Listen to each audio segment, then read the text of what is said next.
तो next topic हम लोग का क्या है? Dynamic programming. लास्ट टॉपिक जो हम लोग पढ़े हैं क्या था? Greedy technique. वो भी एक एल्गोरिथम था, जैसे डिवाइड एंड कनकर एक एल्गोरिथम था, सेम वैसे ही ग्रीडी टेक्निक भी एल्गो एक है, और एक और एल्गो है डायनेमिक प्रोग्रामिंग।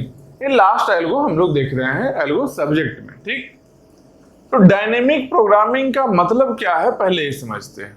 ठीक, डायनेमिक प्रोग्रामिंग, प्रोग्रामिंग का मतलब क्या है?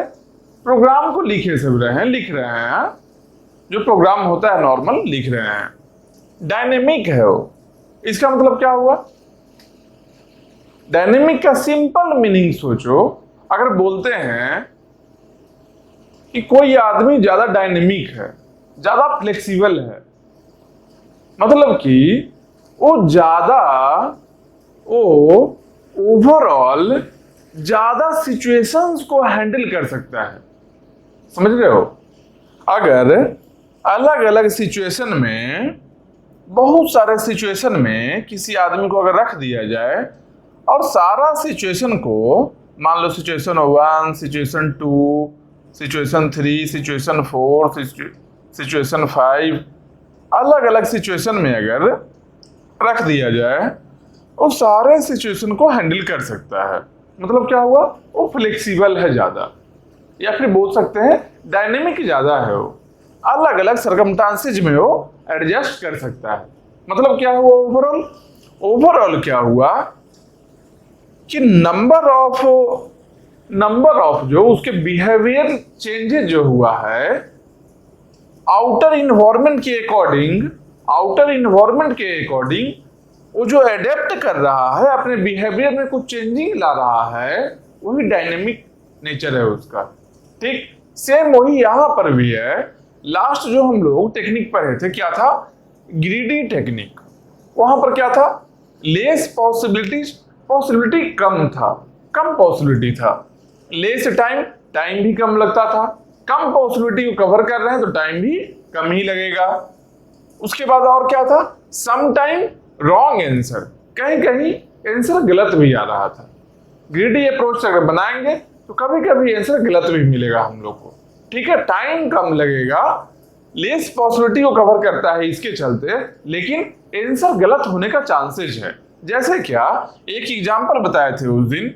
मान लो स्कूल में एक क्लास है, क्लास 5 है। क्लास 5 में 3 सेक्शन है। ठीक, ए, बी और सी।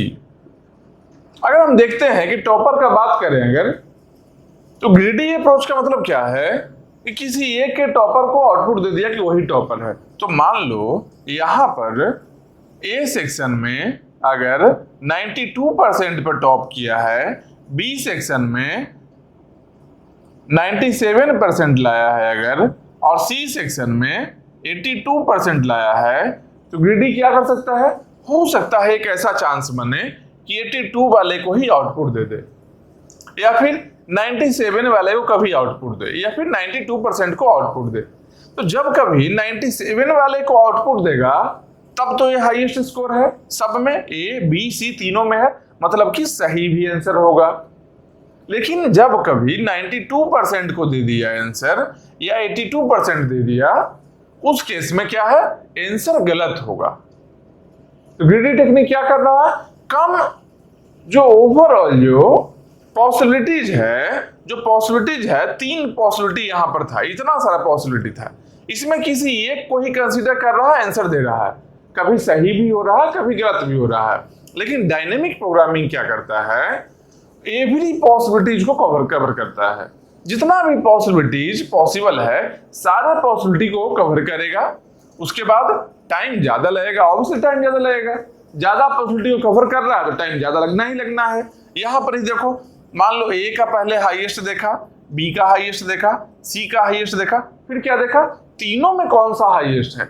उसके बाद जब तीनों का हाईएस्ट मिल गया तब बता दिया कि बी है जो ओवरऑल क्लास का टॉपर है, सभी सेक्शन को मिलाकर। ये डायनेमिक हुआ, समझ रहे हो? मतलब कि सारे पॉसिबिलिटी को कवर कर रहा है, टाइम ज्यादा लगेगा, ऑलवेज करेक्ट आंसर। अगर इस तरीके से आंसर हम फाइंड आउट करेंगे तो हाईएस्ट स्कोर होगा, हमेशा ही सही होगा।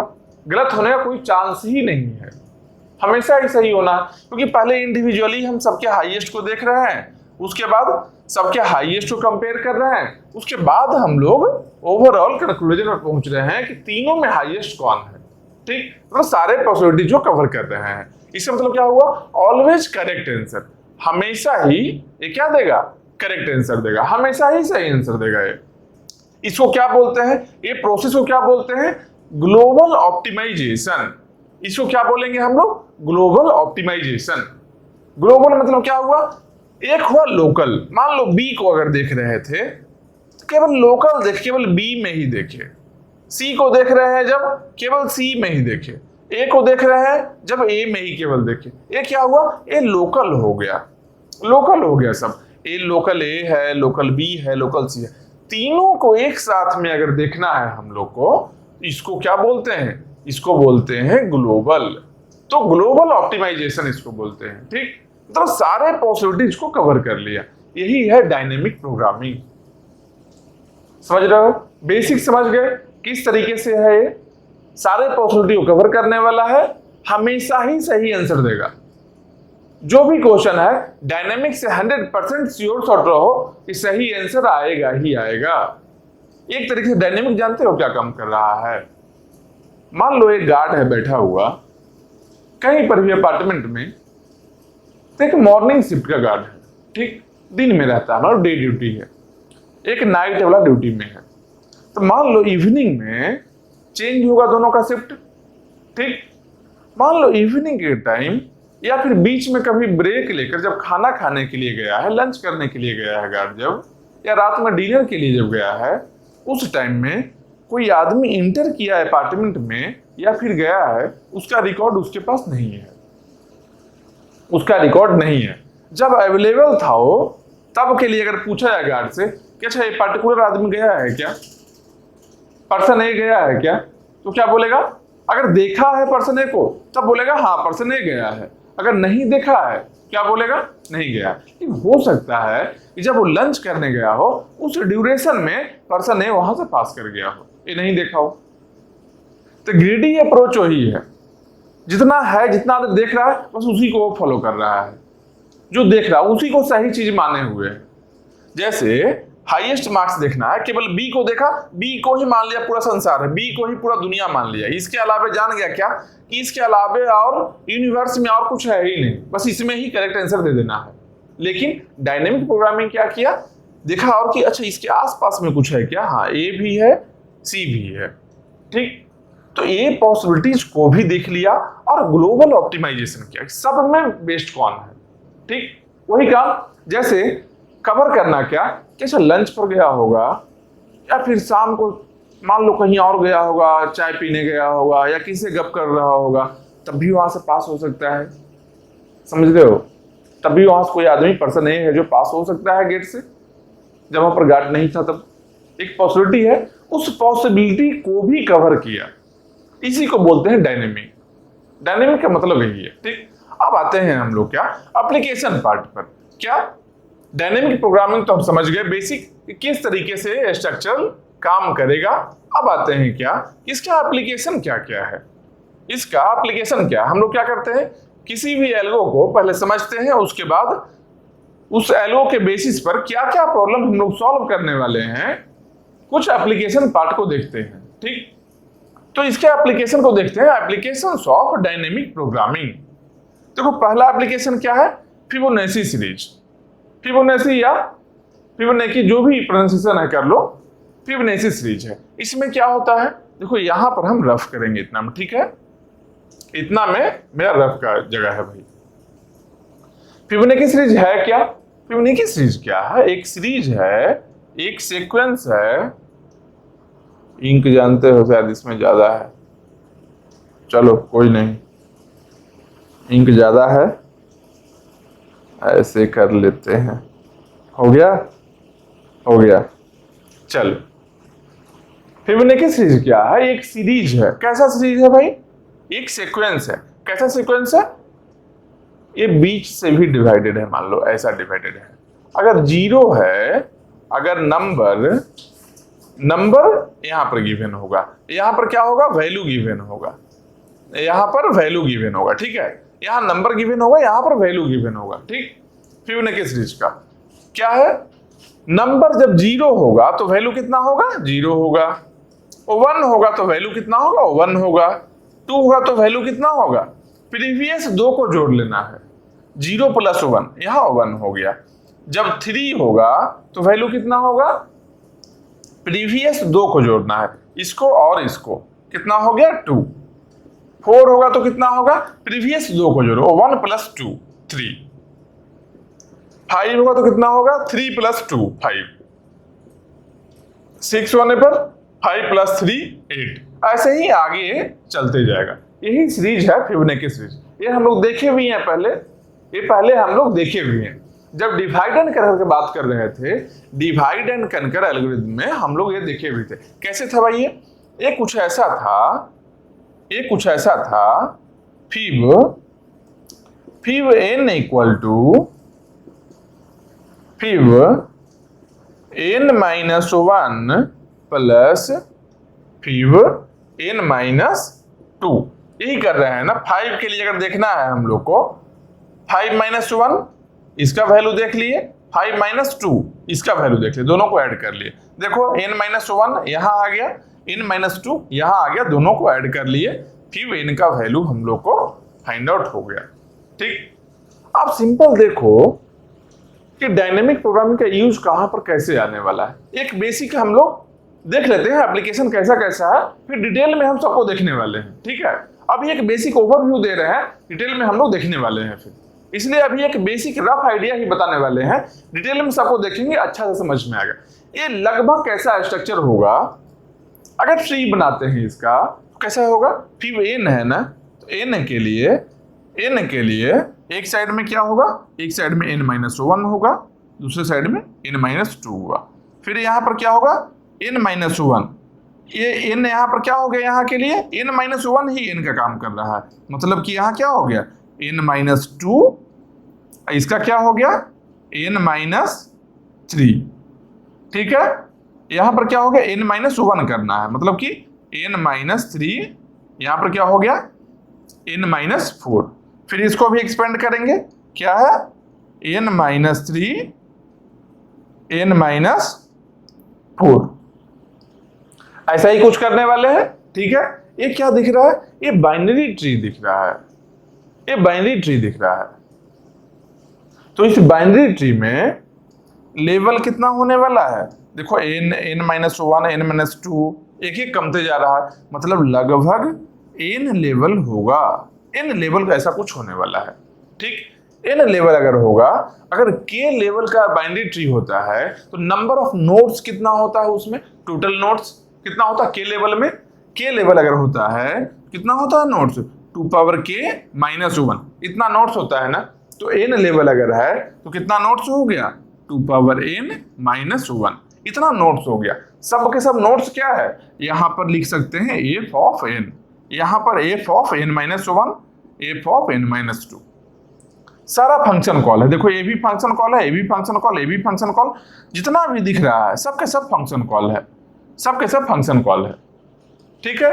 मतलब क्या है कि 2n - 1 फंक्शन कॉल इसमें इस ट्री में है, ठीक। तो टाइम कितना लगेगा, टोटल 2n अगर फंक्शन कॉल है तो टाइम कितना लगेगा, मान लो एक फंक्शन कॉल के लिए कांस्टेंट टाइम अगर लग रहा है, big O 1 टाइम लग रहा है, तो 2n के लिए कितना लगना है, 2n के लिए 2n इंटू big O 1, मतलब क्या हो गया big O 2n, big O 2n। Time हम लोग का इतना ही कुछ लगेगा, कुछ ऐसा ही टाइम हम लोग को लगने वाला है। नॉर्मली हम लोग करते हैं, तब डायनेमिक प्रोग्रामिंग जानते हो क्या करेंगे, नॉर्मल हो गया, डायनेमिक अभी तक नहीं देखे हैं, डायनेमिक आप देखेंगे, ठीक। ये बेसिक हम लोग डिवाइड एंड कनकर में भी यही काम कर रहे थे, ठीक। यहां पर क्या हो गया 2n फंक्शन कॉल है, टोटल 2n इसका टाइम आ गया है। अब डायनेमिक में देखो क्या करेंगे, यहां पर क्या है देखो n - 2 मतलब f of n - 2, यहां क्या है f of n - 2 same function है। फिर और देखो f of n - 3, यहां क्या है f of n - 3 same function है। यहाँ क्या है एफ ऑफ एन माइनस 4, यहाँ क्या है एफ ऑफ एन माइनस 4, यहाँ पे देखो एफ ऑफ एन माइनस 3। मतलब बहुत सारा फंक्शन है, जो बहुत सारा फंक्शन इसमें रिपीट हो रहा है, इसमें बहुत सारा फंक्शन रिपीट हो रहा है। समझ रहे हो बात को? जब फंक्शन रिपीट हो रहा है तो एक चीज बताओ, एक बात हमको बताओ, मान लो कुछ हम बड़ा सा प्रॉब्लम सॉल्व करने वाले हैं, उसमें ए स्क्वायर बार बार रिपीट हो रहा है, एक बार हम ए स्क्वायर का वैल्यू फाइंड कर लिए, तो बार बार अगर मान लो ए का वैल्यू 3.6728 है, ठीक, ये क्या है ए का वैल्यू है। हम लोग को ये क्वेश्चन में बार बार ए स्क्वायर का जरूरत पड़ रहा है, मान लो ए स्क्वायर का जरूरत पड़ रहा है 10 टाइम्स, 10 बार जरूरत पड़ रहा है, ये क्या है 10 टाइम्स है, 10 क्या है टाइम्स, 10 टाइम्स जरूरत पड़ रहा है हम लोग को ए स्क्वायर के वैल्यू का। एक क्वेश्चन में ए का वैल्यू इतना है, ए स्क्वायर का वैल्यू हम फाइंड आउट कर लिए, तो क्या 10 बार जरूरत पड़ रहा है तो 10 बार फाइंड करेंगे क्या? 10 बार फाइंड अगर कर रहे हैं मतलब क्या है, हम लोग सही तरीके से यूटिलाइजेशन अपने टाइम को नहीं कर रहे हैं। अरे एक बार ही ए स्क्वायर फाइंड कर लेंगे, एक अलग से मेमोरी रख लेंगे, यहां पर ए स्क्वायर का वैल्यू सेव कर लिए, अब जब भी जरूरत होगा यहां से सेव कैसे करेंगे, मान लो पेपर में सॉल्व कर रहे हैं तो पेपर में लिख लेंगे ए स्क्वायर का वैल्यू, ए स्क्वायर का वैल्यू को पेपर में लिख लेंगे, उसी को बार बार हम यूज करते जाएंगे, बस वही काम यहां भी करेंगे। क्या यहां पर देखो n-2 है, यहां भी n-2 है, और भी n-2 और भी जगह होगा, यहां पर n-3 है, यहां n-3, यहां n-3 और भी n-3 बहुत जगह होगा। तो करेंगे क्या, हम लोग एक फंक्शन कॉल को बस एक बार ही एग्जीक्यूट करेंगे और उसके वैल्यू को स्टोर कर लेंगे कहीं पर। जैसे यहां पर हम एक मेमोरी लिए हैं, सारे फंक्शन के लिए कुछ कुछ मेमोरी लेंगे, वहां स्टोर कर लेंगे, ठीक। मतलब क्या बोलना चाह रहे हैं कि हम लोग जो 2 पावर n फंक्शन कॉल यहां एग्जीक्यूशन कर रहे थे, हम लोग 2 पावर n फंक्शन कॉल कर रहे थे, हम लोग अब क्या करने वाले हैं, हम लोग करने वाले हैं find only distinct function call and save value in table for reuse लिख लेते हैं, जब जरूरत हो बाद में हम यूज कर लेंगे इसका। क्या करेंगे, find only distinct function call and save value in table for reuse. मतलब एक बार फाइंड कर लेंगे, अगले बार जब यूज आएगा तो क्या करेंगे, हम उसी को यूज कर लेंगे। अगर एक फंक्शन 10 बार आ रहा है, 10 टाइम्स आ रहा है, तो 10 टाइम्स अगर फाइंड करेंगे टाइम ज्यादा लगने वाला है, इसलिए एक बार फाइंड किए, हम उसके वैल्यू को स्टोर किए, बार बार यूज कर रहे हैं उसी को। समझो कितना स्मार्ट अप्रोच लग रहा है। अब एक बार ही सॉल्व करना पड़ा है, 10 टाइम्स अगर रिपीट हो रहा है फंक्शन, बस 1 टाइम सॉल्व करो, उसको बाकी 9 टाइम्स सेम वैल्यू कॉपी हो जाएगा। कहां से कॉपी होगा भाई, स्टोर करेंगे, कहां पर करेंगे, एक टेबल में करेंगे। कहां करेंगे, एक टेबल में स्टोर कर लेंगे। कौन कौन सा वैल्यू, जितना भी डिस्टिंक्ट फंक्शन कॉल है, डिस्टिंक्ट है, जितना डिस्टिंक्ट है बस उसी को, समझ रहे हो, सेम वैल्यू 2 बार नहीं करेंगे, डिस्टिंक्ट है उसको करेंगे।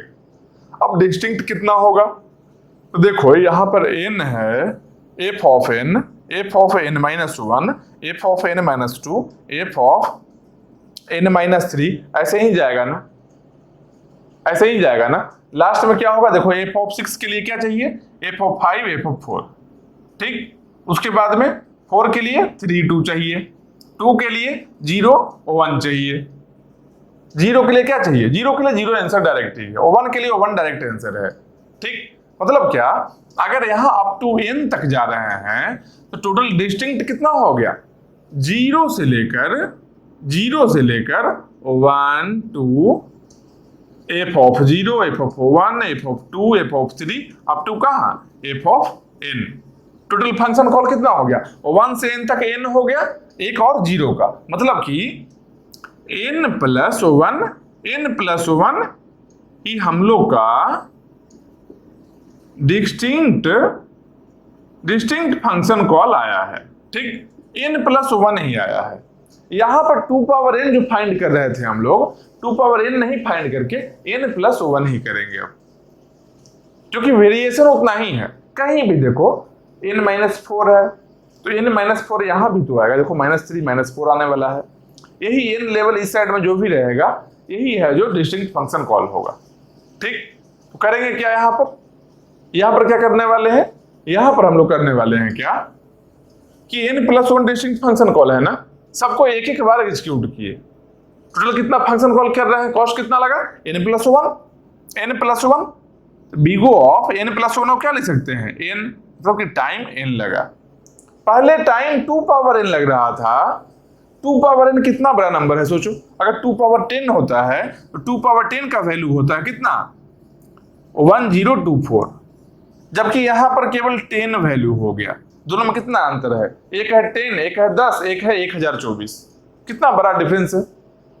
एक 2 पावर n है, एक n है। तो क्या किए हम लोग बस डिस्टिंक्ट फंक्शन कॉल को एक एक बार एग्जीक्यूट करके उसके वैल्यू को एक टेबल यहां बना लेंगे, यहां पर 0 वाला वैल्यू स्टोर रहेगा, फिर 1 वाला रहेगा, फिर 2 वाला रहेगा, ऐसे से स्टोर कर लेंगे, समझ रहे हो। और नया फंक्शन को कॉल करने से पहले देखेंगे कि यहां पर उस वैल्यू स्टोर है या नहीं। अगर यहां पर वैल्यू नल है, अगर यहां पर पर्टिकुलर फंक्शन का जैसे f(5) का बात कर ले, f(5) अगर नल है तभी जाकर हम लोग f(5) कॉल करेंगे। अगर f(5) का वैल्यू टेबल में मिल जाएगा, ये क्या है, टेबल है, ये क्या है, टेबल है। टेबल में अगर मिल गया तो आगे नहीं बढ़ेंगे हम लोग। तो इस तरीके से क्या हुआ, हम लोग टाइम मिनिमाइज कर लिए ना, 2 पावर n से n कर लिए ना। तो जहां पर रिपीटेशन ज्यादा होगा वहां पर टाइम बहुत ही सेव होगा हम लोग का, जहां कम रिपीटेशन होगा कम सेव होगा, समझ रहे हो। यही काम डायनेमिक में हम लोग करने वाले हैं। बेसिक एक रफ आइडिया मिला होगा, एक रफ आइडिया अब तक मिल गया होगा कि डायनेमिक में हम लोग करने क्या वाले हैं। ठीक है, अब देखो इसके आगे आते हैं। ये क्या देख लिए, फिबोनाची सीरीज देख लिए। अब उसके बाद क्या है, लॉन्गेस्ट कॉमन सबसीक्वेंस। एक ओवरव्यू हम बता दे रहे हैं कि पूरे सब्जेक्ट में क्या करने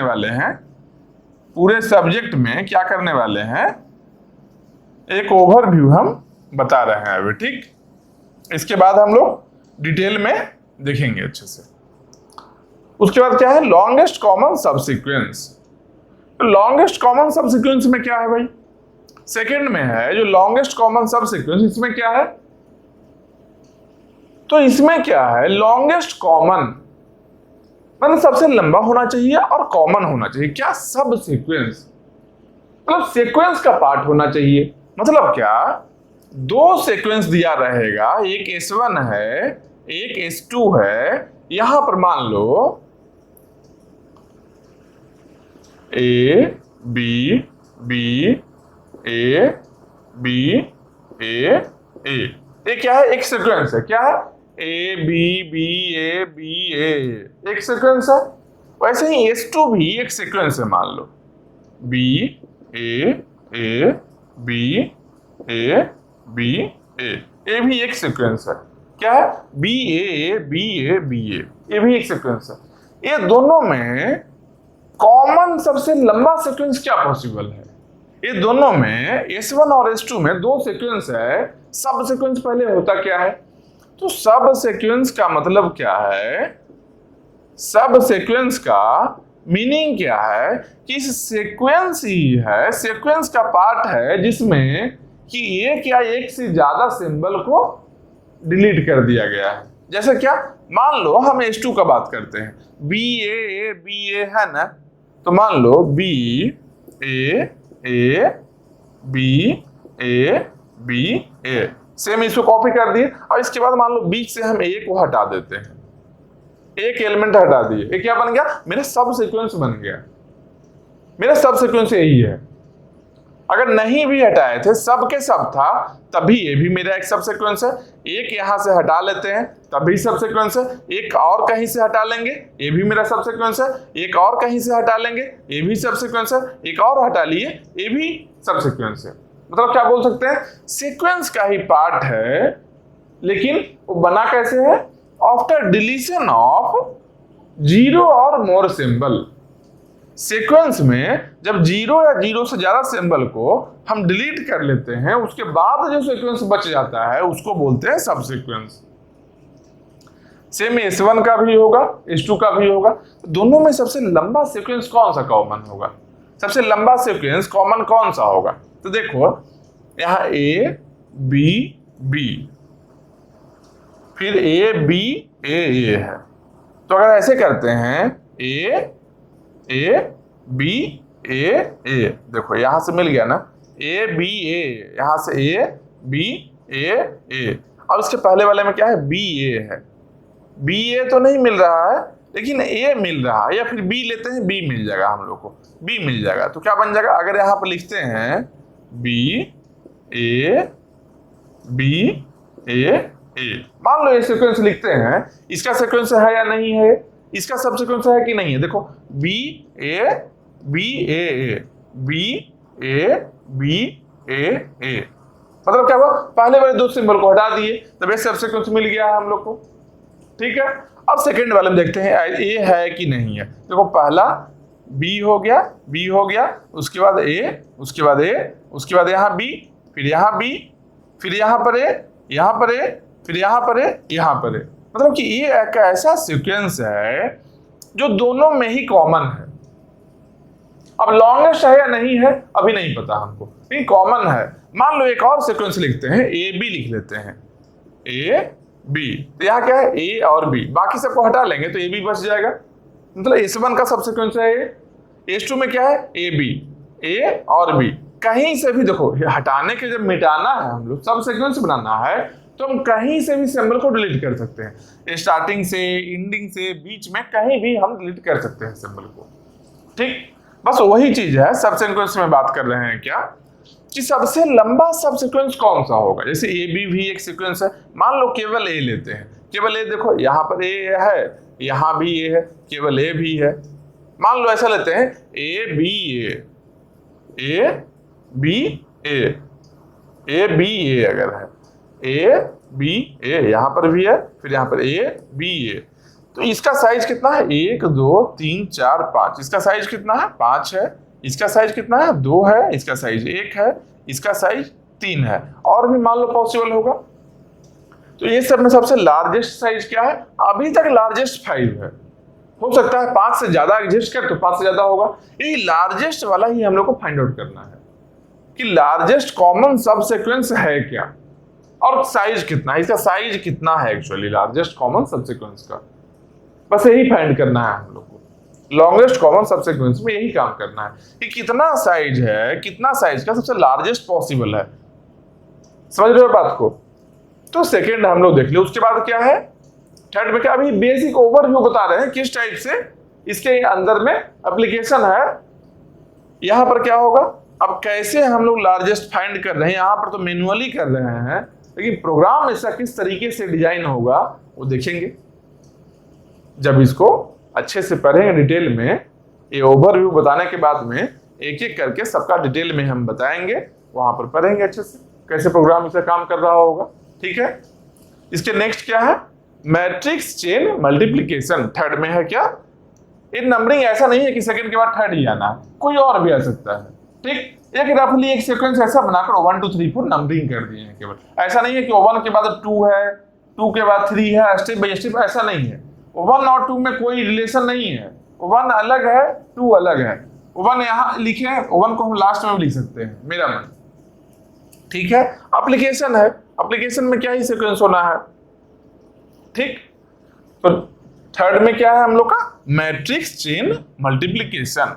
इसके नाम से क्या लग रहा है, मैट्रिक्स चेन, तो कि मैट्रिसेस का चेन होगा, उसको मल्टीप्लाई करना है। मैट्रिक्स होता कैसा है, मैट्रिक्स कैसा होता है, इस तरीके से कुछ लिखा रहता है क्या, n इंटू m। इसका मतलब क्या हो गया, यहां पर n नंबर ऑफ रो रहेगा, n नंबर ऑफ रो रहेगा, और यहां पर क्या रहेगा, m नंबर ऑफ कॉलम। इसको लिखते हैं n इंटू m। ठीक, अब मल्टीप्लाई होने के लिए क्या होना चाहिए, एक और मैट्रिक्स है, दोनों में मल्टीप्लिकेशन पॉसिबल होना चाहिए। उसके लिए क्या करना होगा, फर्स्ट वाले का जो नंबर ऑफ कॉलम है, ये वैल्यू जो है, पहला क्या है, नंबर ऑफ रोज है, इसको रो लिख सकते हैं, रोज है। दूसरा क्या है, नंबर ऑफ कॉलम है, m है। तो फर्स्ट वाले का नंबर ऑफ कॉलम है जो सेकेंड वाले के नंबर ऑफ रो से बराबर होना चाहिए। जैसे इसका साइज क्या होना चाहिए, m इंटू कुछ भी p मान लेते हैं। ठीक, n into m into p। अगर ऐसा है, फर्स्ट वाले का column number of column, second वाले का नंबर ऑफ रोज, ये नंबर ऑफ रोज, ऐसा कॉलम कितना हो गया, कॉलम कितना हो गया, p हो गया, p हो गया। मतलब फर्स्ट वाले का नंबर ऑफ कॉलम, सेकेंड वाले का नंबर ऑफ रोज अगर इक्वल है तो हम मल्टीप्लाई कर सकते हैं दो मैट्रिक्स को। अगर इक्वल नहीं है तो मल्टीप्लाई नहीं कर सकते हैं।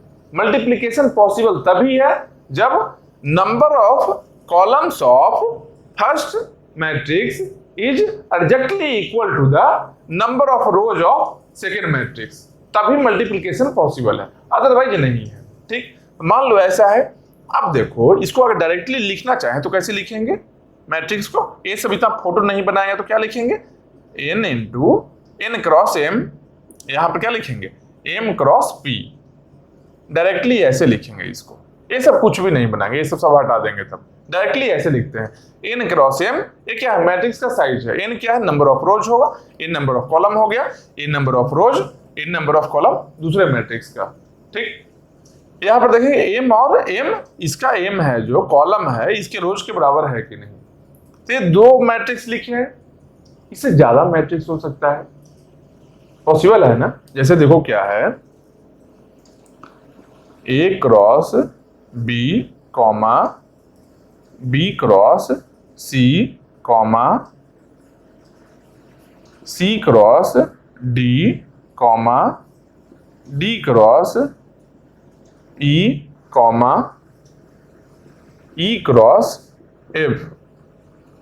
ये कितना मैट्रिक्स है टोटल, टोटल कितना है देखो, 1 2 3 4 5 मैट्रिक्स है, 5 मैट्रिक्स है। सबका साइज क्या है, पहले का a इंटू बी है, मतलब कि नंबर ऑफ रो कितना होगा, a होगा, नंबर ऑफ कॉलम b होगा फर्स्ट वाले में। सेकंड वाले में नंबर ऑफ रोज कितना है, b है, नंबर ऑफ कॉलम c होगा। सेम वैसे ही c into D, d into e। देखो पहला का इसके लास्ट जो है नंबर ऑफ कॉलम, इसका नंबर ऑफ रो दोनों बराबर है, उसके बाद इसका नंबर ऑफ कॉलम, इसका नंबर ऑफ रो बराबर है, मल्टीप्लिकेशन पॉसिबल है। यहां देखो d है, यहां भी d है, यहां e है, यहां e है, सारा पॉसिबल है। बात को समझ रहे हो। तो इसमें टाइम कितना लगेगा, कितना टाइम लगेगा, इसमें टाइम कितना लगने वाला है। तो जब दो मैट्रिक्स को मल्टीप्लाई हम लोग करते हैं तो क्या करते हैं, पहले वाले का फर्स्ट रो को उठाते हैं, फर्स्ट रो को ऐसे उठाते हैं, उसको इसके कॉलम, इसके रोज से मल्टीप्लाई करते हैं, मतलब फर्स्ट कॉलम से मल्टीप्लाई करते हैं। कैसे, पहला एलिमेंट जो है वो पहला एलिमेंट से, सेकेंड एलिमेंट जो इस रो का है वो इसके कॉलम के सेकेंड एलिमेंट से, थर्ड जो है इसके रो का वो इसके थर्ड वाले एलिमेंट जो कॉलम का होगा, उसके बाद इसके नीचे फोर्थ वाले। सबको ऐड जब हम कर लेंगे मल्टीप्लिकेशन को, तब हम लोग का रिजल्टेंट जो मैट्रिक्स होगा इसका एक एलिमेंट बनेगा हम लोग का। टाइम कितना लग गया, एक एलिमेंट बनाने के लिए ये कितना है, m है ना size, m 1 2 3 up to m column है, यहाँ क्या है, m रो है। मतलब कि एक के लिए टाइम कितना लगा, m लगा है टाइम। पहला के लिए टाइम कितना लगा है, एक एलिमेंट के लिए टाइम हम लोग को m लगा है। इसका साइज कितना होने वाला है, साइज इसका कितना होगा, दो मैट्रिक्स को जब मल्टीप्लाई करेंगे तो साइज कितना होता है, साइज पहले वाले का रो इंटू लास्ट वाले का कॉलम, यही फाइनल मैट्रिक्स का साइज होता है। तो क्या हो गया, n है यहाँ p है, इसका साइज क्या हो गया, n इंटू p। साइज इसका n इंटू पी है, मतलब कि n into P total number of elements होगा इस मैट्रिक्स में। एक एलिमेंट के लिए m टाइम लग रहा है, m मल्टीप्लिकेशन लग रहा है, तो n इंटू एम के n इंटू पी के लिए कितना लगेगा, तो n इंटू पी को मल्टीप्लाई किससे करेंगे, m से करेंगे, क्योंकि इतना नंबर ऑफ एलिमेंट है, हर एक एलिमेंट के लिए m मल्टीप्लिकेशन होता है। m क्यों होता है, इसका कॉलम है, जो इसका नंबर ऑफ कॉलम m है, इसका नंबर ऑफ रोज m है। ये पूरे को उठाकर इसके यहाँ जो रो 1 इसका है उसको उठाकर इसके कॉलम 1 से मल्टीप्लाई करते हैं रेस्पेक्टिव एलिमेंट्स को, फिर ऐड करके सम बनाते हैं, वो सम एक जगह यहाँ रहता है। ठीक, मतलब क्या हो गया, n into P into M. M मतलब क्या लिख सकते हैं हम, m into n into P, m n p हो गया ना। अब यहाँ पर देखो n m p अगर लिखेंगे तो कॉस्ट कैसे लिखेंगे, देखो n आया है, m आया है, m यहाँ कॉमन है, यहाँ p आया है, वही है ना, m n p वही है ना, या फिर n m p लिख सकते हैं इसको, n m p। n देखो यहाँ से आ गया, m जो कॉमन है जो बीच में आ गया, लास्ट में इसका p आ गया, इतना ही कॉस्ट लगा। समझ रहे हो बात को, दो मैट्रिक्स को मल्टीप्लाई करने का कॉस्ट इतना लगता है। तो मान लो बहुत सारा मैट्रिक्स है तो कितना टाइम लगेगा, अगर बहुत सारा मैट्रिक्स है, मान लो n मैट्रिक्स है, मान लो n मैट्रिक्स है तो कितना टाइम लगेगा, वही काम हम लोग यहाँ देखने वाले हैं, उसी का रिजल्ट देखिए, मैट्रिक्स चेन मल्टीप्लिकेशन।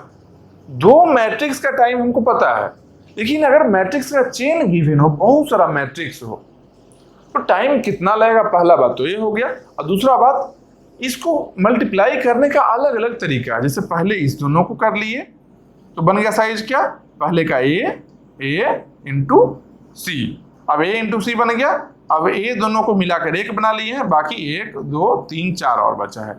मान लो इस दोनों को कर लिए अगर, तो इसका साइज क्या हो गया, c इंटू ई, c इंटू ई, इसका साइज ये हो गया। ठीक, अब ये क्या है, e इंटू एफ है, e इंटू एफ, ये 3 है, फिर ये दोनों को मिलाकर एक बना लिए, यहाँ एक बन गया, फिर इसमें इसको मिला दिए, फिर एक और फाइनल मेरा बन गया। समझ रहे हो, तो टोटल कॉस्ट कितना होगा, जब मल्टीप्लाई करके जब एक बनाएंगे टोटल कॉस्ट कितना होगा, और मिनिमम कॉस्ट कब पॉसिबल है, मिनिमम कॉस्ट क्या होगा, मतलब क्या, मान लो इस दोनों को हम मिलाकर बना रहे थे, एक और भी पॉसिबिलिटी था ना कि इस दोनों को हम मिला लेते, उसके बाद में इसको मिलाते इसमें, उसके बाद इसको मिलाते, लास्ट में इसको मिलाते, पॉसिबिलिटी बहुत सारा है। नहीं समझ में आ रहा है मान लो, कोई दिक्कत नहीं, ओवरव्यू है, जितना समझ में आया है बहुत हल्का सा, इतना तो जरूर समझ में आया होगा, इसका नेम है मैट्रिक्स चेन मल्टीप्लिकेशन। नाम समझ गए हो ना जी, नाम समझ में आया ना, मैट्रिक्स चेन मल्टीप्लिकेशन नाम है, बस यही काफी है, यही काफी है। मैट्रिक्स मतलब कि मैट्रिक्स होगा ऐसा कुछ, चेन मतलब कि बहुत सारा मैट्रिक्स होगा, इतना तो जरूर समझ में आ रहा होगा, बस ही काफी है। ठीक, बाकी जब हम डिटेल में बताएंगे, हर एक चीज को हम बताएंगे कैसे क्या हो रहा है। ठीक, अब इसके आगे आते हैं, सम ऑफ सबसेट प्रॉब्लम, एक बेसिक ओवरव्यू बता रहे हैं कि डायनेमिक प्रोग्रामिंग में किस तरीके से अप्रोच करते हैं, कैसा प्रॉब्लम है और कैसे हम लोग अप्रोच करते हैं। ठीक, एक बेसिक ओवरव्यू हम बता रहे हैं, सबका डिटेल में हम बताएंगे, सबको डिटेल में हम बताएंगे। ठीक, अब इसके आगे क्या है, सम ऑफ सबसेट प्रॉब्लम, इसके नाम से ही लग रहा है क्या, सम ऑफ सबसेट, मतलब कि सम करना है, एडिशन करना है, किसको ऐड करना है, सबसेट को, ऐड किसको करना है, सबसेट को। सबसेट को अगर ऐड करना है, सबसेट के लिए एक सेट होना जरूरी है, सेट होगा तब तो उसका सबसेट लेंगे, तब ऐड करेंगे। समझ रहे हो बात को, तो इसके लिए क्वेश्चन कैसा होगा कि मान लो n एलिमेंट गिवन है, n एलिमेंट अगर गिवन है, कैसा भाई, 6 2 9 11 1 8 5 ऐसा कुछ एलिमेंट गिवन है, n एलिमेंट गिवन है, बोल रहा है क्या, m इक्वल टू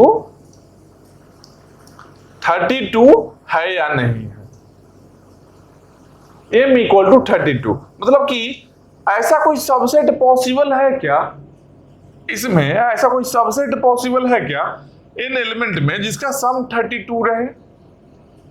जैसे क्या, मान लो और बोलते हैं कि सम 6 रहे, पॉसिबल है सबसेट क्या, देखो 6 + 2, 6 को लेते हैं 6 सम हो गया, 6 + 2, अगर 8 सम बोलेगा तो 6 + 2 हाँ पॉसिबल है। अगर 11 + 9 ये अगर ऐड करेंगे तो कितना बन जाएगा 20। अगर पूछ देता कि 20 सम पॉसिबल है क्या, हाँ पॉसिबल है, 9 + 11 20 हो गया, पॉसिबल है।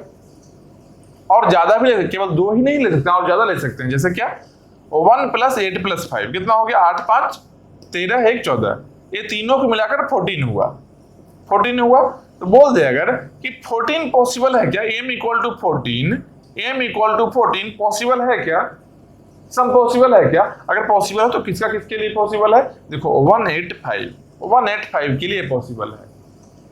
तो ये जो सम हम लोग सबसेट का, देखो सबसेट मतलब क्या होता है, सेट मतलब कलेक्शन ऑफ एलिमेंट्स। सेट मतलब क्या है, सेट का सिंपल मीनिंग क्या है, कलेक्शन ऑफ बहुत सारा एलिमेंट्स है। सेम वेराइटी का बोल सकते हैं। सेट मतलब क्या, कलेक्शन ऑफ एलिमेंट्स है। सबसेट मतलब क्या हो गया, उसमें से कुछ एलिमेंट को 0 या 0 से ज्यादा एलिमेंट को हटा दिए, 0 या 0 से ज्यादा एलिमेंट को हटा दिए। मतलब क्या, अगर सबको जोड़ लिए एक भी नहीं हटाया, मतलब कि 0 एलिमेंट हटाए हैं। मान लो इसको हटा दिए तो बाकी सबको जोड़ लिए, एक को हटा गए सबसेट बन गया। मान लो इसको भी हटा दिए, बाकी सबको जोड़ लिए, वो भी एक सबसेट बन गया। बहुत सारा सबसेट पॉसिबल है, समझ रहे हो बात को। तो ही चेक करना है कि सबसेट ऐसा कोई एग्जिस्ट कर रहा है क्या जिसका सम है जो 32 है, m के बराबर है। ठीक, तो फाइंड आउट करने में टाइम कितना लगेगा, किस तरीके से हम लोग फाइंड आउट करेंगे, कितना टाइम लगने वाला है, वो सब हम लोग देखेंगे कहाँ, सम ऑफ सबसेट प्रॉब्लम में। अच्छे से देखें, डिटेल में देखेंगे। एक बेसिक समझो कि सम ऑफ सबसेट का बात क्या हम कर रहे थे। इसके बाद क्या है 0 1 नैपसैक। अब दिमाग में चल रहा होगा क्या, कुछ दिन पहले नैपसैक का बात आया था, नैपसैक प्रॉब्लम तो पढ़ लिए थे हम लोग, जिसमें एक चोर आया था, चोर है जो एक बैग लेकर आया था, उसका कुछ कैपेसिटी था, हाँ कैलकुलेशन कर रहा था, उसमें ग्रीडी अप्रोच में था, नैपसैक था। डायनेमिक में 0 1 नैपसैक है। इसका मतलब क्या है, सेम नैपसैक ही है और कुछ नहीं है, बस छोटा सा अंतर है। जैसे नैपसैक वाले में हम लोग को देखना था क्या कि मान लो इतना सारा ऑब्जेक्ट है, ठीक, ऑब्जेक्ट 1 ऑब्जेक्ट 2 ऑब्जेक्ट 3, हम लोग के पास m का कुछ वैल्यू गिवन है। इसके अकॉर्डिंग सबका highest profit per unit weight हम लोग फाइंड आउट कर लिए। प्रॉफिट पर यूनिट वेट सबका फाइंड करते थे, यही करते थे ना। और उसके बाद में जिसका प्रॉफिट पर यूनिट वेट सबसे ज्यादा था उसको ऐड करते थे, फिर सेकेंड वाला जो नंबर था उसको ऐड करते थे। लास्ट में अगर बच जाता था वेट मेरा और एक कंप्लीट ऑब्जेक्ट को नहीं ले सकता था तो क्या करते थे हम इसका कुछ फ्रैक्शन लेते थे, इसका कुछ फ्रैक्शन को यहां ले लेते थे। यहां पर फ्रैक्शन अलाउड नहीं है, यहां पर फ्रैक्शन अलाउड ही नहीं है। या तो 0 ले सकते हो, मतलब छोड़ सकते हो एलिमेंट को, ऑब्जेक्ट को छोड़ सकते हो, या तो 1 मतलब कि कंप्लीटली ले सकते हो। 0 1 नैपसैक, 0 1 नैपसैक, या तो कंप्लीट छोड़ दो या कंप्लीट रख लो। कोई ये काम करो, बीच का नहीं कि ऐसा कुछ फ्रैक्शन ले लिए, नहीं, ये काम नहीं होना है यहाँ पर। बस यही चीज है। नैपसैक जो है उसमें एक थोड़ा सा मॉडिफिकेशन है, क्या, एक छोटा सा मॉडिफिकेशन है कि यहाँ पर फ्रैक्शन अलाउड नहीं है, बस, और नया कुछ नहीं है। अब किस तरीके से करेंगे, जब फ्रैक्शन अलाउड था तब हम लोग कैसे किए थे, अब फ्रैक्शन नहीं अलाउड है तो क्या क्या चेंजिंग करना होगा, क्योंकि हम लोग को डायनेमिक में क्या करना है, ग्लोबल ऑप्टिमाइजेशन करना है, सारा पॉसिबिलिटी को कवर करना है हम लोग को। तो कैसे करेंगे इस प्रॉब्लम को सॉल्व, ये हम लोग देखेंगे जब इसको सेपरेटली एक लेक्चर में डिस्कस करेंगे। तब हर चीज देखें, कितना कॉस्ट लगेगा, मतलब क्या, कितना टाइम और कितना स्पेस, सारे चीज को देखेंगे और कैसे कैसे हम लोग आंसर आएगा इसमें। ठीक, इसके बाद देखो क्या है, इसके बाद है ऑल पेयर शॉर्टेस्ट पाथ। ठीक, ऑल पेयर शॉर्टेस्ट पाथ का मतलब क्या है, अब याद करोगे। अच्छा, ग्रीडी में सिंगल सोर्स शॉर्टेस्ट पाथ था, यहां पर ऑल पेयर है, इसका क्या मतलब हो गया। सिंगल सोर्स वाले का क्या मतलब था, तुम बताओ। सिंगल सोर्स वाले का क्या मतलब था, बताओ, तुम ही बता दो। सिंगल सोर्स में कुछ ऐसा ग्राफ नहीं था क्या, हाँ, कुछ ग्राफ नहीं था क्या ऐसा। किसी एक को सोर्स मानते थे हम लोग, और इस सोर्स से बाकी सारे वर्टेक्स का हम लोग डिस्टेंस मेजर करते थे। ऐसा ही कुछ था ना, कि एक ही सोर्स से बाकी सबका कितना डिस्टेंस है ये पता करते थे। ठीक, इसको हम लोग क्या बोलते थे, इसको हम लोग बोलते थे सिंगल सोर्स शॉर्टेस्ट पाथ, यही बोलते थे ना। अब यहां पर क्या, ऑल पेयर शॉर्टेस्ट पाथ मतलब क्या, कि सोर्स यहां पर फिक्स किए थे ना एक, अब यहां पर मैं सोर्स नहीं फिक्स करना है। सोर्स कभी ये भी हो सकता है, सोर्स ए भी हो सकता है, सोर्स ए भी हो सकता है, सोर्स ए भी, सोर्स कोई भी हो सकता है, किसी को भी सोर्स ले सकते हैं। समझ रहे हो बात को, सोर्स किसी को भी हम ले सकते हैं। मतलब कि ओवरऑल मिनिमम, पहले क्या था, किसी पर्टिकुलर सोर्स से सारे वर्टेक्स का देखते थे, अब किसी भी वर्टेक्स से किसी भी वर्टेक्स का, कहीं से कहीं। जैसे गूगल मैप कैसे काम कर रहा है, गूगल मैप ऐसा बोलता है क्या कभी कि अच्छा पटना में बैठे हो तो पटना से दिल्ली देख सकते हो, पटना से दिल्ली देखो डिस्टेंस, पटना से मुंबई देखो, पटना से हैदराबाद देखो, पटना से चेन्नई देखो। ठीक, लेकिन कोई और जगह है बिहार में ही, मान लो मुजफ्फरपुर अगर है, दरभंगा है, यहां से डिस्टेंस नहीं देखने देंगे, ऐसा बोलता है क्या, नहीं बोलता है। एक क्या है, ऑल पेयर शॉर्टेस्ट पाथ है। पूरे मैप को ऐसे डॉट डॉट में डिवाइड कर लिया है, कहीं से भी कहीं का शॉर्टेस्ट पाथ फाइंड कर सकते हैं, बस वही चीज यहां है, ऑल पेयर शॉर्टेस्ट पाथ। तो सारा पॉसिबिलिटी, कभी सोर्स ये है, कभी ये है, कभी क्या है, ग्लोबल ऑप्टिमाइजेशन है ना, किसी को भी सोर्स लेकर हम लोग बता सकते हैं आंसर। तो यही काम हम लोग डायनेमिक प्रोग्रामिंग के थ्रू करेंगे, इसको सॉल्व करेंगे, देखेंगे। उसके बाद क्या है, ऑप्टिमल कॉस्ट बीएसटी। ठीक, अब ऑप्टिमल कॉस्ट तो हम लोग समझते हैं कि ऑप्टिमाइजेशन पढ़े थे हम लोग ग्रीडी अप्रोच में। ऑप्टिमाइजेशन हम लोग देखे थे कि ऑप्टिमाइजेशन का मतलब क्या था, इनपुट को कम करना, मतलब कि कॉस्ट को कम करना, आउटपुट को हाई करना। समझ रहे हो, minimise cost and maximise production, इसको हम लोग ऑप्टिमाइजेशन बोलते थे। ऑप्टिमल कॉस्ट है मतलब क्या हुआ, कम से कम कॉस्ट लगे, इसका मतलब क्या हुआ। ऑप्टिमल कॉस्ट का मतलब क्या हो गया कि कॉस्ट कम लगना चाहिए। ऑप्टिमल कॉस्ट का मतलब क्या हो गया, कॉस्ट कम लगना चाहिए। ऑप्टिमल कॉस्ट मतलब कॉस्ट कम लगना चाहिए। कहां पर कॉस्ट कम लगना चाहिए, बीएसटी, बीएसटी के लिए कॉस्ट कम लगना चाहिए। बीएसटी है क्या, बीएसटी है क्या, पहले बात तो ये जान लो। तो बीएसटी का फुल फॉर्म है बाइनरी सर्च ट्री। इसको क्या बोलते हैं हम लोग, इसको शॉर्ट में हम लोग बीएसटी भी बोलते हैं, बाइनरी सर्च ट्री। तो पहले हम लोग बाइनरी ट्री तो पढ़े थे। बाइनरी ट्री कैसा था, बाइनरी ट्री कुछ ऐसा था, ऐसा था, सबका दो दो चाइल्ड कहीं कहीं दिख रहा था, सबका दो दो चाइल्ड था, बाइनरी ट्री ऐसा था। तो बाइनरी सर्च ट्री कैसा होगा, सर्च ट्री मतलब क्या बोल दिया है नया चीज। तो सर्च ट्री का मतलब क्या होगा, बाइनरी सर्च ट्री और बाइनरी ट्री में बस थोड़ा सा फर्क है।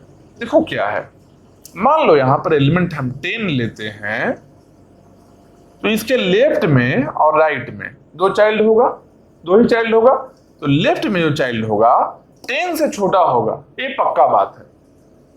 लेफ्ट चाइल्ड जो होगा 10 से छोटा होगा, समझ रहे हो, 10 से छोटा ही होगा लेफ्ट चाइल्ड। मतलब कि यहां पर क्या है, मान लो 8 है, यहां पर राइट क्या होगा, राइट में 10 से ग्रेटर होगा, राइट चाइल्ड जो होगा 10 से ग्रेटर होगा। मान लो यहां पर 12 लेते हैं, इस साइड में 4 9 2 5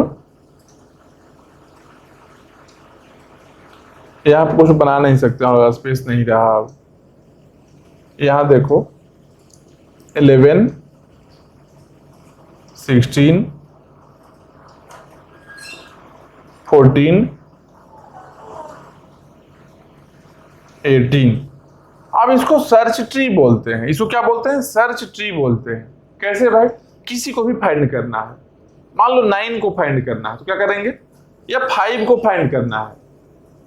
पहले क्या था बाइनरी ट्री में, क्या है, सब नोड को देखना होगा, तब जाकर हम बता सकते हैं कि 5 इसमें है या नहीं है। इसमें आसान है देखना। कैसे? 10 पर आए, 10 से इसे पूछे मेरा एलिमेंट क्या है, मेरा एलिमेंट है 5।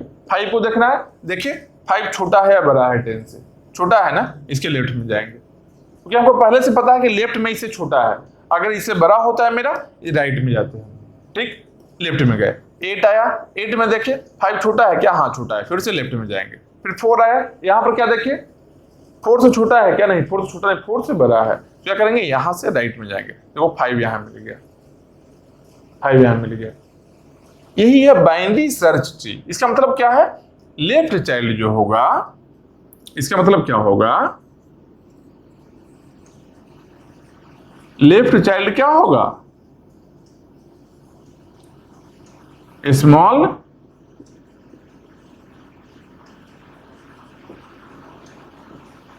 राइट चाइल्ड क्या होगा,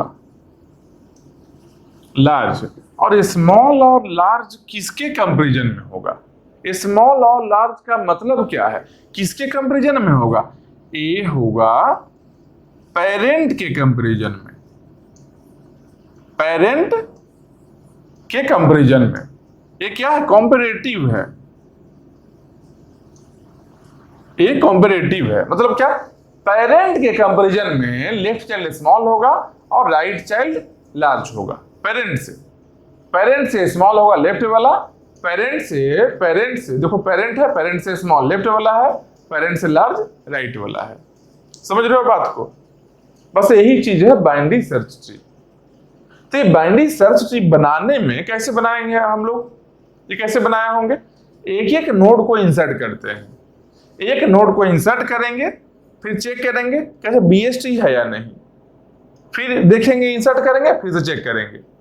इसमें और भी कंडीशन होता है, केवल लेफ्ट राइट का भी नहीं है, लेफ्ट राइट ही नहीं है, और भी कुछ कंडीशन होता है। अलग अलग टाइप का बीएसटी भी पॉसिबल है। जैसे एक होता है एवीएल ट्री भी आता है, एक एवीएल ट्री आता है। डेटा स्ट्रक्चर में अच्छे से बताएंगे ये चीज, जो देखे हो डेटा के लेक्चर देखे हो और लोग पढ़ लिए होगे। क्या है एवीएल? एवीएल मतलब क्या होता है कि बीएसटी तो है ही, एवीएल का मतलब क्या है कि बीएसटी तो है ही, इसके साथ प्लस में बैलेंस्ड है। बैलेंस्ड है मतलब इस साइड में जितना लेंथ है रफली, लेफ्ट और राइट का लेंथ रफली बराबर है, 1-2 ऊपर नीचे है, बस बैलेंस किया हुआ है। ठीक, यहाँ क्या है, बैलेंस नहीं है। लेफ्ट राइट कुछ भी हो सकता है, कहीं का यहाँ पर ज्यादा लेवल हो सकता है लेफ्ट में, राइट में बहुत ही कम लेवल हो सकता है। बस एक कंडीशन यहाँ फॉलो करना है कि लेफ्ट लेवल स्मॉल होना चाहिए, राइट में लार्ज होना चाहिए पेरेंट के कंपैरिजन में। ठीक, ये चीज क्या हो गया, ये हो गया हम लोग का ऑप्टिमल कॉस्ट बीएसटी। अब ये काम करने में कॉस्ट कितना लगेगा, कैसे कम कॉस्ट में करेंगे, वही हम लोग डायनेमिक प्रोग्रामिंग में देखने वाले हैं। ठीक, ये टोटल एप्लीकेशन हो गया डायनेमिक प्रोग्रामिंग का। अब नेक्स्ट क्लास में हम लोग स्टार्ट करेंगे फिबोनाची सीरीज से, हम लोग स्टार्ट करेंगे अपना अगले क्लास में, और इसको डिटेल में देखेंगे, इसको बहुत ही डिटेल में देखेंगे कि नॉर्मल करने से कितना टाइम लगता है, कितना स्पेस लगता है, डायनेमिक प्रोग्रामिंग के थ्रू करने से कितना टाइम और स्पेस लगता है, हर चीज यहां देखेंगे। एकदम प्रॉपर एनालिसिस इसका करने वाले हैं। सेम ऐसे ही सीक्वेंस में इसके बाद कोई और करेंगे, कोई और करेंगे, सबको करने वाले हैं हम लोग। ठीक है, तो इसको यहां एंड करते हैं। बेसिक समझ गए, एक रफ ओवरव्यू मिल गया डायनेमिक प्रोग्रामिंग का। और नेक्स्ट हम लोग एप्लीकेशन पार्ट में आएंगे और एप्लीकेशन, सारे एप्लीकेशन को प्रॉपर एनालिसिस करते हैं। तब तक रिवीजन कर लो, ठीक है, पढ़ाई करो अच्छे से। नया टॉपिक स्टार्ट हुआ है, इंटरेस्टिंग है, बहुत मजा आएगा इसमें, और टाइम भी लगभग लगेगा ही। रफली मान लो कितना टाइम लगना है, तो 8 घंटा के अराउंड रख लो, 8 घंटा लगेगा। 7 है ना, लगभग 1 घंटा के आसपास सब में लगेगा, 1 घंटा, सवा घंटा, 1.5 घंटा जो भी हो जाए, 8 घंटा रखो रफली। तो नेक्स्ट ये एप्लीकेशन हम लोग देखेंगे, एक बेसिक ओवरव्यू देख ली डायनेमिक प्रोग्रामिंग है क्या, और नेक्स्ट क्लास से हम लोग देखते हैं एप्लीकेशन अच्छे से। सही है, पढ़ाई करो ढंग से, चलो फिर।